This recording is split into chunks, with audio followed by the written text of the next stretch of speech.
Hello friends, नमस्कार। स्वागत है आप सभी लोगों का आपके अपने यूट्यूब चैनल परिवर्तन पे। हम लोग यहाँ पे वीडियो री एग्जाम की तैयारी कर रहे हैं, जिसमें हम लोग आपके लिए डेली एक प्रैक्टिस सेट ला रहे हैं। इसी प्रैक्टिस श्रृंखला को आगे बढ़ाते हुए आज हम लोग जो है वो अपना हिंदी का प्रैक्टिस सेट नंबर 4 सॉल्व करेंगे।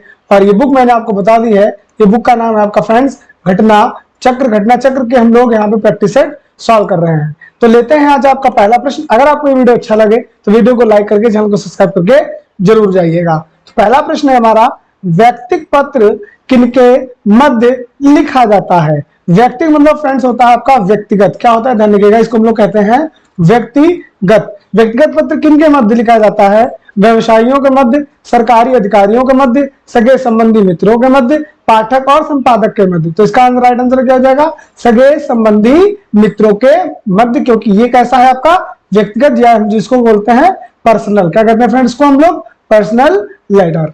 अगला क्वेश्चन है हमारा, आदिकाल के लिए वीर गाथा खाल नाम किसने प्रस्तावित किया? डॉक्टर राम कुमार वर्मा, महापंडित राहुल संकृत्यानंद, आचार्य रामचंद्र शुक्ल या आचार्य हजारी प्रसाद द्विवेदी। तो इसके लिए जो वीर गाथा काल शब्द है फ्रेंड, ये आपके आचार्य रामचंद्र शुक्ल जी ने प्रयोग किया था। वही डॉक्टर राम कुमार वर्मा जी हैं, उन्होंने इसके लिए संधि काल, ध्यान रखिएगा कौन सा काल? संधि काल प्रयोग किया है। किसके लिए? आपका आदिकाल के लिए। अगला है प्रश्न हमारा 3 नंबर, इनमें से किस शब्द का प्रयोग हमेशा बहुवचन में होता है? यानी ये शब्द जो हमेशा बहुवचन में ही रहता है। होंठ, सूरज, पानी या सोना। तो होंठ शब्द है फ्रेंड, ये आपका सदैव जो है बहुवचन में होता है। ऐसे ही आपका शब्द होता है आंसू। क्या होता है फ्रेंड? आंसू। आंसू भी सदैव आपका रहता है बहुवचन में।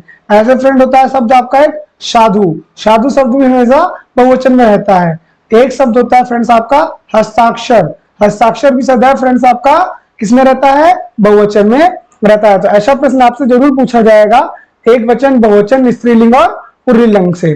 क्वेश्चन नंबर 4 है हमारा फ्रेंड्स, निम्नलिखित में से कौन सा कंड तालव्य है? ऑप्शन है आपके सामने,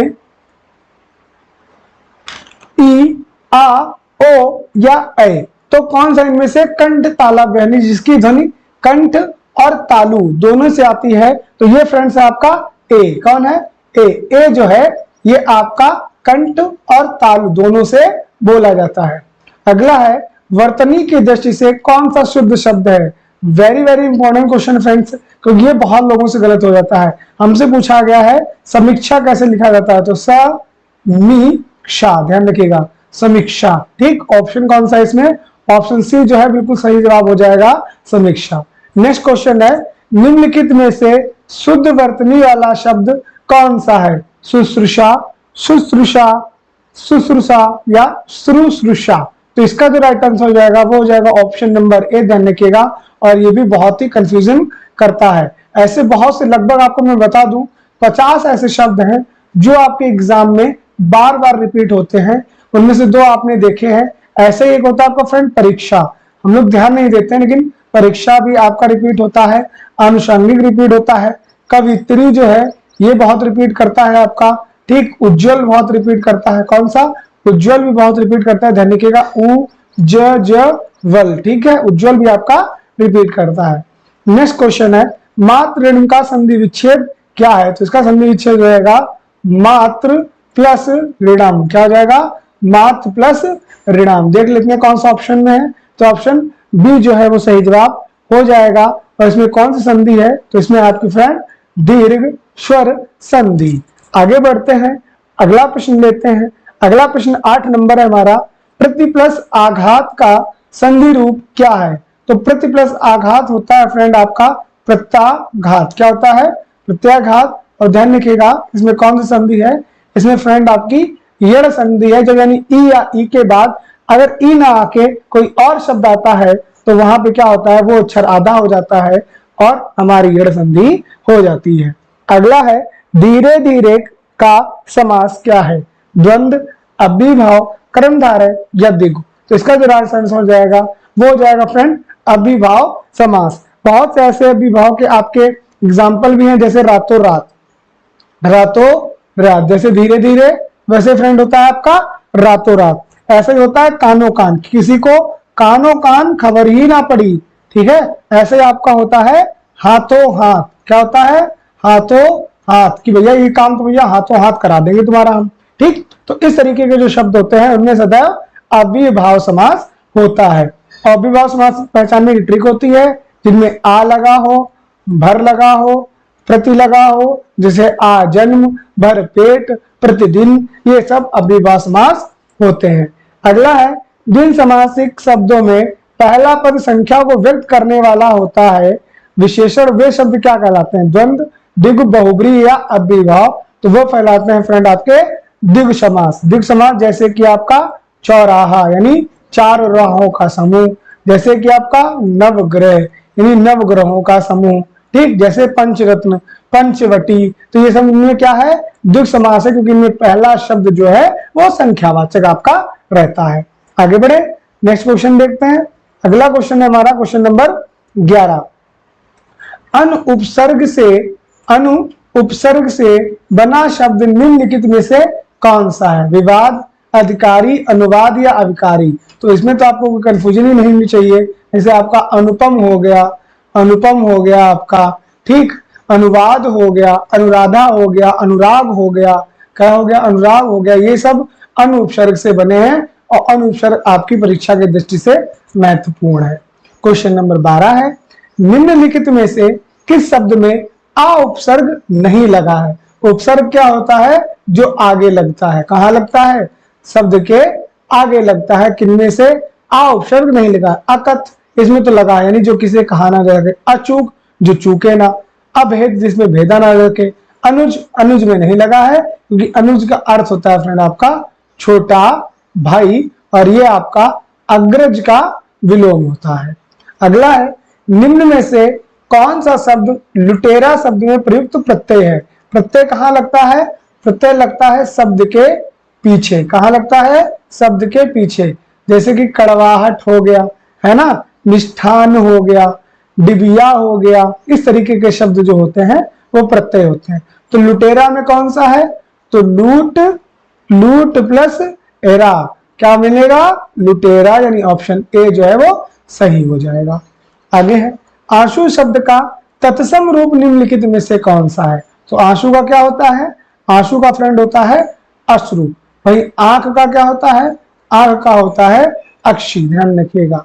आगे बढ़े, अगर फ्रेंड्स आपको क्वेश्चन अच्छे लग रहे हैं आप चैनल को सब्सक्राइब कर दीजिएगा, वीडियो को लाइक कर दीजिएगा, अपने दोस्तों को तक जरूर बताइएगा कि आपके परिवर्तन पे डेली एक टेस्ट जरूर सॉल्व कराया जाता है, उसे आप जरूर देखिए। पता नहीं कौन सा क्वेश्चन आपको यहाँ पे पेपर में मिल जाए, तो आप लोग चूके ना उस क्वेश्चन के लिए। हम लोगों की जो कोशिश है वो यही है।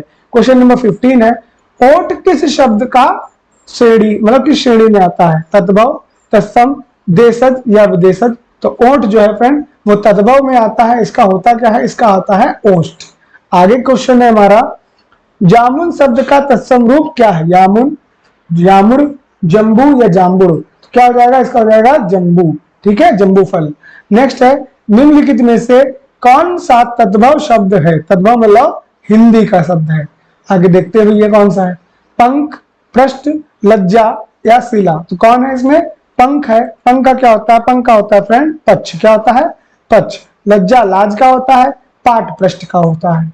अगला है, घर, पहाड़ और नदी किस संज्ञा के अंतर्गत आएगा? ऑप्शन है द्रव्यवाचक संज्ञा, जातिवाचक संज्ञा, भाववाचक संज्ञा या गुणवाचक संज्ञा। तो घर, पहाड़ और नदी किसी जात को प्रदर्शित करते हैं, क्योंकि पर्टिकुलर ना घर की बात हो रही है, ना किसी पहाड़ की बात हो रही है, ना किसी नदी की। ठीक, जैसे मोहन का घर, तो ये हो गया व्यक्तिवाचक। ठीक, माउंट एवरेस्ट पर्वत, ठीक, या हिमालय, इस टाइप के हो गए, तो वो हो गए वो हो गए आपके व्यक्तिवाचक। लेकिन सिर्फ पहाड़ बोला जाता है तो पहाड़ में आपके बहुत पहाड़ आते हैं। नदियों में आपकी गंगा, यमुना, सरस्वती सभी आ जाती हैं। तो ये कैसा हो गया?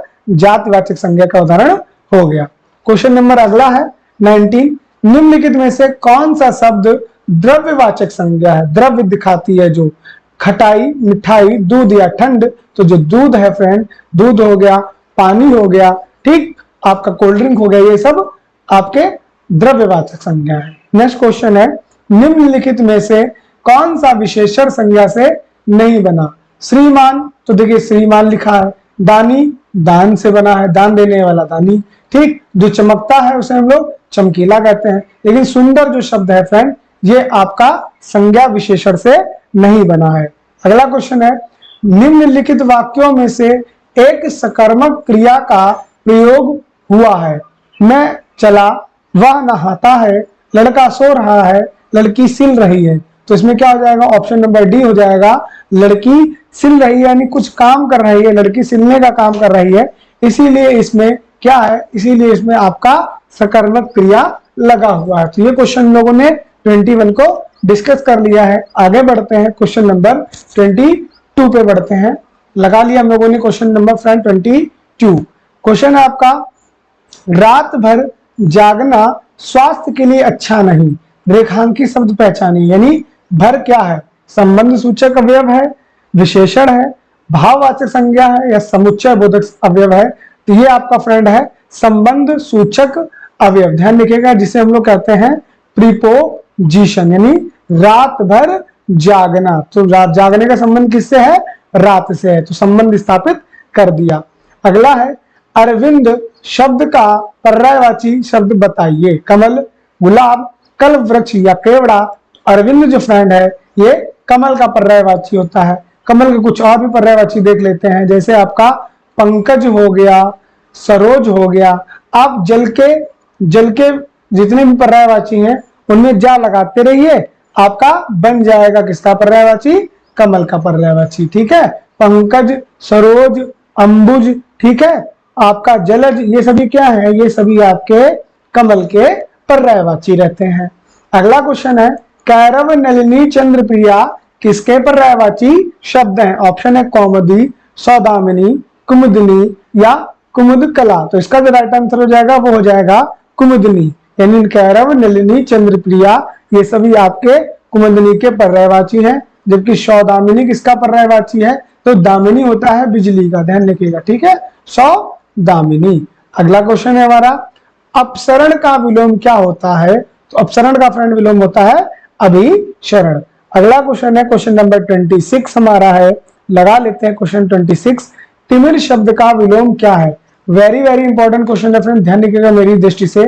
तिमिर का विलोम क्या है, आलोक, किरण, रंगीन या रंगहीन। तो जो तिमिर है इसका विलोम होता है फ्रेंड आलोक। तिमिर का अर्थ होता है, ध्यान रखिएगा, अंधकार। क्या होता है, अंधकार या अंधियारा। और आलोक का अर्थ क्या होता है, आलोक का अर्थ होता है रोशनी। अंधियारा का रोशनी या उजाला होता है ना, तो तिमिर का आलोक।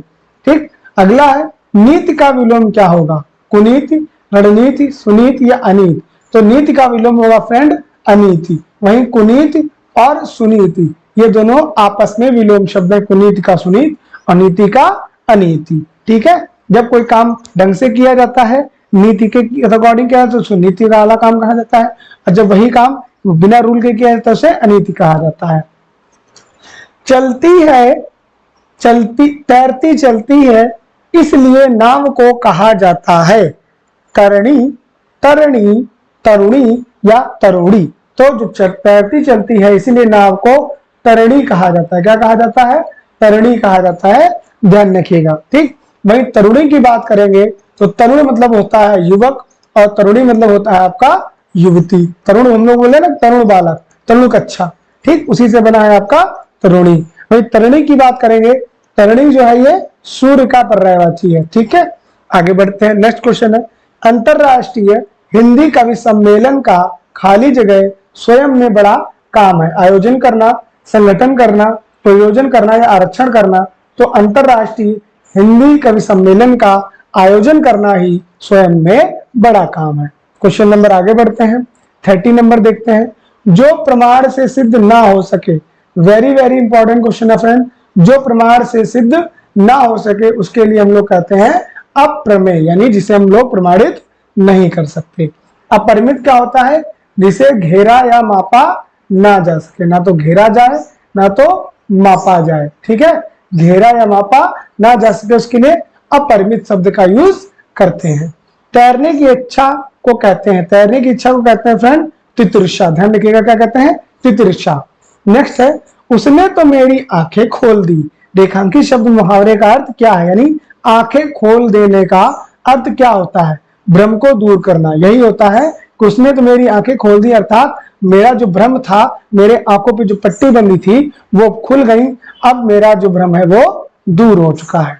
क्वेश्चन नंबर 33 लगा लेते हैं हम लोगों ने। नाक का बाल होना मुहावरे का अर्थ क्या है? शत्रु होना, नाक में बीमारी होना, अकारण प्रिय होना या दरियादिल होना। तो नाक का बाल होना मतलब होता है अकारण प्रिय होना, क्योंकि नाक का बाल जब टूटता है तो बहुत दर्द होता है, इसीलिए अकारण ही वो हमको प्रिय है। एक पंथ दो काज, लोकोक्ति का अर्थ क्या है? एक काज होना, लाभ ही लाभ होना, एक काम से चार लाभ, एक ही काम से दो लाभ, तो एक पंथ दो काज। जैसे अपने एक पंथ जो है वो विकेट कीपर भी है, ठीक, तो पंथ एक ही व्यक्ति है, उससे विकेट कीपिंग भी करा लो और साथ में बैटिंग भी करा लो, तो एक पंथ दो काज, वैसे समझ लीजिएगा। अगला क्वेश्चन है 35 नंबर हमारा। निम्नलिखित में से, फ्रेंड माफ कीजिएगा, इसको हम लोग स्लाइड लगा लेते हैं, हाँ लग गई फ्रेंड लोग भी। निम्नलिखित में से कौन सा एक सरल वाक्य नहीं है? अच्छा भैया, सरल वाक्य कौन नहीं होगा? जिसमें एक से ज्यादा उद्देश्य और विधेय होंगे। लड़का दौड़ता है, एक उद्देश्य एक विधेय। बंदर पेड़ पे चढ़ रहा है, एक उद्देश्य एक विधेय। मैंने लड़के को बुलाया, एक उद्देश्य एक विधेय। इस मेले का उद्देश्य कि व्यापार में वृद्धि हो, ठीक, तो उद्देश्य बदल गए आपके, तो ये आपका क्या हो जाएगा? ये आपका एक मिश्र वाक्य हो जाएगा, ध्यान रखिएगा। और मिश्र वाक्य कभी सरल वाक्य नहीं होता है। आगे बढ़ते हैं, क्वेश्चन नंबर लेते हैं अपना 36। जिस वाक्य में साधारण और मिश्र वाक्य का मेल संयोजक अवयव द्वारा होता है उसे क्या कहते हैं? मिश्र वाक्य, संयुक्त वाक्य, सरल वाक्य या आपका प्रश्नवाचक वाक्य, तो उसे हम लोग कहते हैं फ्रेंड आपका संयुक्त वाक्य। नेक्स्ट क्वेश्चन है, तुमको मुझे पढ़ाना चाहिए, अशुद्ध शब्द को पहचानिए। तो तुमको ही आपका गलत है, यहाँ पे होना चाहिए आपको। क्या होना चाहिए? आपको मुझे पढ़ाना चाहिए। अगला है, जिस वाक्य में कर्म के अनुसार क्रिया में परिवर्तन होता है, किसके अनुसार होता है? कर्म के आधार पर, उन्हें क्या कहते हैं? कृतवाच्य, कर्मवाच्य, भाव संयुक्त वाच्य, तो उन्हें हम लोग कहते हैं फ्रेंड आपका कर्मवाच्य। इनमें कर्म के अकॉर्डिंग होता है उन्हें कर्मवाच्य, जिनमें कर्ता के अकॉर्डिंग होता है उन्हें कर्तवाच्य, और जिनमें आपका भाव के अकॉर्डिंग होता है उन्हें भाववाच्य। तो टोटल कितने वाच्य होते हैं? 3। अगला है, माँ ने बाजार से कपड़ा खरीदा। अब इसको देखिए, रेखांकित शब्द में कारक बताइए। यहाँ पे एक शब्द लगा लो, माँ ने बाजार से कपड़े को खरीदा, तो कर्ता ने, माँ क्या हो गई? कर्ता, कर्म को, कपड़े को, कर्म को, तो कौन सा कारक है इसमें? आपका कर्म कारक है, ध्यान रखिएगा, ठीक। जब से लगता, ठीक, बाजार से पूछा जाता, बाजार क्या है? बाजार आपका करण कारक है। माँ क्या है? कर्ता कारक है। कपड़ा क्या है? कर्म कारक है। आगे है, पेड़ से पत्ते गिरते हैं, अलग हो रहे हैं, यानी पेड़ से पत्ते क्या हो रहे हैं? अलग हो रहे हैं, अलग हो रहे हैं। तो कर्ता ने कर्म को करण से संप्रदान के लिए अपादान से अलग होने के अर्थ में, बिल्ली छत से कूदी, पेड़ से पत्ते गिरे, इन सभी में क्या होता है? अपादान कारक होता है। निम्नलिखित में से कौन एक पुल्लिंग शब्द है का चयन करें? तेजस्वी, तपस्विनी, हंसिनी, परोपकारी। तो इसमें तो साफ साफ आपको कुछ चेक ही नहीं करना है, ठीक। तेजस्वी शब्द आपका क्या हो जाएगा? पुल्लिंग हो जाएगा। मैंने आपको ट्रिक भी बताई है, अच्छा या अच्छी लगा लीजिए, आपका क्लियर हो जाएगा। अगला है, कौवा का स्त्रीलिंग के निर्धारण के लिए क्या किया जाता है? कौवा में ई लगा दो, कौवी हो गया, नहीं बनेगा भैया। कौवा में आनी लगा दो, कौवानी, नहीं बनेगा। कौवा के पहले स्त्री शब्द लगा दो, ये तो लगता ही नहीं है। कौवा के पहले मादा लगा दो, हाँ ये बन जाएगा मादा कौवा और आपका सिर्फ कौवा।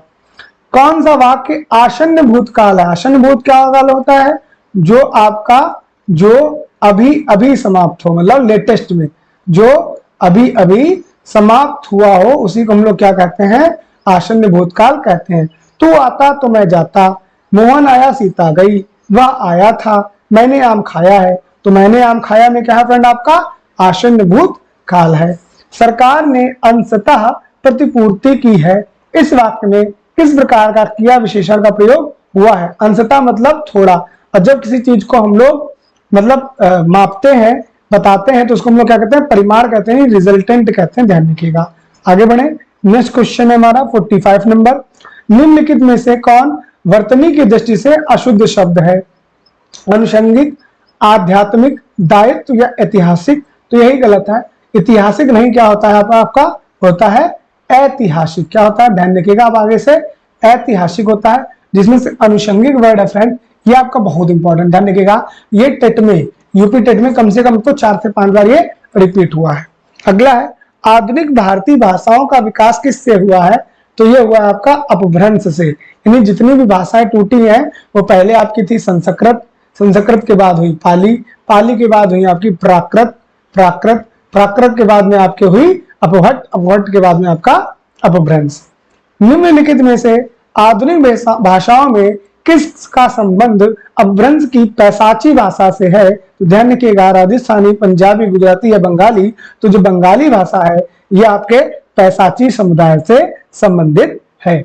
अगला क्वेश्चन है हमारा 48 नंबर, एफिडेविट का अनुवाद होगा शपथ पत्र, प्रस्ताव पत्र, समायोजन या विवरण। तो एफिडेविट को हम लोग क्या कहते हैं, शपथ पत्र। यानी भैया जाओ तहसील में और अपना एफिडेविट जो है वो बनवा के ले आओ, यानी शपथ पत्र बनवा दो, तो हम आपका ये काम करा देंगे। वहीं प्रस्ताव को हम लोग रिजोल्यूशन कहते हैं, क्या कहते हैं, रिजोल्यूशन कहते हैं, ध्यान रखिएगा। विवरण को हम लोग बहुत शब्द बोलते हैं, डिस्क्रिप्शन बॉक्स, तो इसको हम लोग डिस्क्रिप्शन कहते हैं, डिस्क्रिप्शन कहते हैं, डिस्क्रिप्शन बॉक्स में लिंक डला दिया गया है।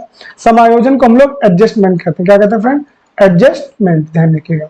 आगे बढ़ते हैं, नेक्स्ट क्वेश्चन है, एज मेंटेन्ड देयर इन का हिंदी अनुवाद क्या है, जैसा कि ऊपर उल्लेख किया गया है। शुद्ध शब्द क्या है, प्रतिनिधि, प्रतिनिधि, प्रतिनिधि या फिर आपका प्रतिनिधि। तो शुद्ध शब्द जो है फ्रेंड वो है आपका प्रतिनिधि। तो उम्मीद करता हूं आप लोगों ने ये 50 क्वेश्चन समझे होंगे। अगर आपको क्वेश्चन अच्छे लग रहे हो और हमारे पढ़ाने का तरीका अच्छा लगता हो, घटना चक्र का प्रैक्टिस सेट आपको सॉल्व करने में मजा आ रहा हो, ज्ञान मुद्रा भी आपके लिए कराई जा रही है, तो चैनल के लिए छोटा सा सब्सक्राइब और अपने फ्रेंड्स तक जरूर शेयर कर दीजिएगा। मिलते हैं अपने नेक्स्ट वीडियो में, तब तक आप सभी लोग अपना ख्याल रखिए, पढ़ाई जारी रखिए। आप सभी लोगों का बहुत प्यार भरा धन्यवाद।